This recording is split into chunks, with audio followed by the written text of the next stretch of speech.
আমি তোমাকে বিয়ে করতে চাই ভাবি। কথাটি শুনেই প্রিয়া হুট করে বিজয়ের মুখের দিকে তাকিয়ে বলল, তুই আমার দেবর বিজয়, তাছাড়া আমার চেয়ে গুনে গুনে 4-5 বছরের ছোট। তোর সঙ্গে বৈবাহিক সম্পর্ক স্থাপন করা আমার পক্ষে সম্ভব নয়। চলে যা তুই। একটু বোঝার চেষ্টা করো ভাবি, তোকে বের হতে বলেছি। বিজয় আর কিছু না বলে চুপচাপ বের হয়ে গেল। প্রিয়া দরজা বন্ধ করে সোফার দিকে চলে আসে, সোফায় ধারাম করে বসে। সে চাইলেও আর কিছু বলতে পারল না, নিশ্চুপ হয়ে রইল।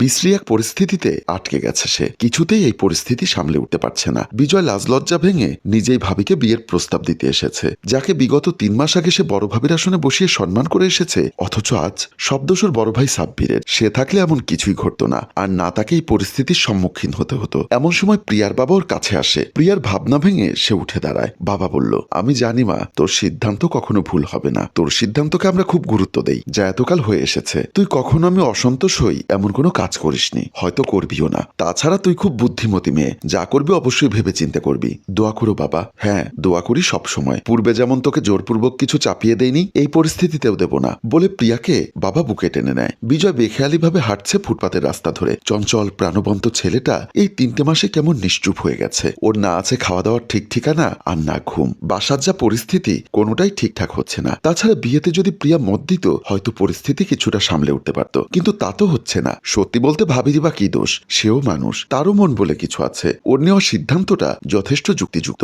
এসব ভেবে বিজয় আকাশের দিকে তাকিয়ে দীর্ঘশ্বাস ছাড়ল। প্রিয়া নিজের রুমে বসে বসে ভাবছে তারা সাব্বিরের বিয়ের দিন। বিয়ের দিন সাব্বির প্রিয়াকে সোফায় বসিয়ে দিয়ে বলল, তুমি বসো এখানে, সবাই তোমাকে দেখবে। প্রিয়া মাথা নাড়িয়ে হ্যাঁ জবাব দেয়। সাব্বির রুমের দিকে চলে যায়। রুমে গিয়ে সাব্বির পাগড়িয়া শেরওয়ানি খোলে, খাটে একটু বসে। সারাদিন কত ঝামেলা পোহাতে হয়েছে। এদিকে সাব্বিরের মা আর এলাকার 2-1 ছেলে সবাই প্রিয়াকে দেখছে। শাশুড়ি বলল, বাহ, বেশ সুন্দরী আমার বৌমা, এ বাড়িটা আজ থেকে তোমারও বাড়ি মনে করবে। পাশে দাঁড়ানো 2 ছেলে বেশ খুশি। ভাবি তো মাশাল্লাহ, হ্যাঁ একদম পরীর মতো। হঠাৎ সাব্বিরের রুম থেকে চিৎকার আসে। সাব্বিরের পাশে বসে কাঁদছে তার ছোট ভাই বিজয়। মা গিয়ে পাশে বসে বলল, কি হয়েছে সাব্বিরের? মা, ভাইয়া উঠছে না। মা তখনই চিৎকার দিয়ে কেঁদে উঠে বাবা বাবা বলে। সবাই কাঁদতে থাকে। সাব্বিরকে শুইয়ে দেওয়া হয়েছে। পাশে সবাই কান্না করছে। প্রিয়া পাথরের মূর্তির মতো বসে চেয়ে আছে সাব্বিরের দিকে, তার চোখ দিয়ে জল গড়িয়ে পড়ছে। তখনই সাব্বিরের বোন নীলা বলল, মা, সাদা পোশাক ভাইয়াকে নয়, এই মহিলাকে সাদা পোশাক পরিধান করিয়ে দাও। ওটাই এই অলক্ষণে মহিলার উপযুক্ত পোশাক। প্রিয়া তখনও কিছু বলে না,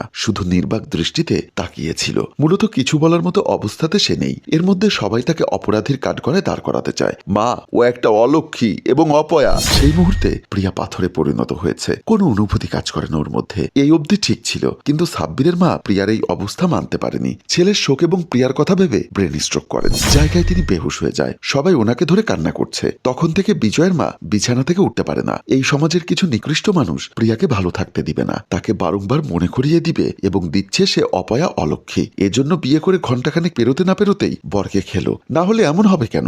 1 সপ্তাহ পর প্রিয়া তার চেম্বারে বসে আছে। সব রোগী দেখা শেষ তার। তখনই বিজয় গিয়ে বসে এবং আমার সামনে থাকা গ্লাসটি থেকে পানি গড়গড় করে গিলে ফেলে। প্রিয়া বলল, কিছু বলবি? পড়া ফেলে এখানে নিশ্চয়ই খেজুরি আলাপ করতে আসিসনি। তাও ঠিক। পুনরায় বলছি, আম্মুর প্রস্তাব মেনে নাও। পুনরায় জানিয়ে দিচ্ছি, না না এবং না। কেন? উফ, আর কতবার বলবো বিজয়, তোকে সেভাবে ভাবতেই পারবো না আমি। তাছাড়া বয়সেও ছোট তুই। বয়ঃসন্ধির পর কোনো ছেলে আর ছোট থাকে না, আর আমি তো বয়ঃসন্ধি পেরিয়ে টকবগে যুবক। তাহলে? বিজয়ের কথা শুনে প্রিয়ার মুখটা থমথমে হয়ে গেল। প্রিয়া রেগে কিছু বলতে উদ্যত হলে বিজয় ইশারায় ওকে থামিয়ে দিল। তারপর সঙ্গে করে আনা রিপোর্টগুলো দেখিয়ে অতি শান্ত কণ্ঠে বলল, বাই চান্স আম্মুর কিছু হলে আমিও তোমাকে ছেড়ে কথা বলবো না প্রিয়া চৌধুরী। কি বলতে চাস তুই? বলতে চাই, আমার ভাই ইন্তেকাল কেন করেছেন জানি না, তবে আমার মা শয্যাশয়ী কিন্তু তোমার কারণে। আমি কি করলাম? তোমাদের বিয়ের দিনই তো মায়ের এই অবস্থা। আমাকে কিছু শেখাতে এসো না, আমি সবটা বুঝি, আর ওনার চিকিৎসাও আমি নিজ হাতে করছি। ভাবি, মা খুব করে চায়, মায়ের বিষয়টা ভেবে দেখো বলে প্রিয়া চলে যায়। প্রিয়া দীর্ঘ একটা নিঃশ্বাস ফেলে। বিজয় তার মায়ের পাশে বসে আছে। মায়ের চোখে জল গড়িয়ে পড়ছে। উনি বিজয়ের চেহারার দিকে তাকিয়ে আছে। বিজয় বলল, মা, ভাবি রাজি হয়নি। উনি বলছে আমাকে স্বামীর আসনে দেখতে পারবে না। উনি নাকি আমাকে সে চোখে দেখে না। মা আমার হাত ধরে ইশারা করে বলছেন বৌমাকে একবার আসার জন্য। বিজয় পাশে বসে মোবাইলটা বের করে প্রিয়ার বাবাকে কল দেয়। প্রিয়ার বাবা কলটি রিসিভ করতেই বিজয় বলল, আঙ্কেল, মা তো কেঁদেই যাচ্ছে। উনি বারবার প্রিয়াকে আসতে বলছে।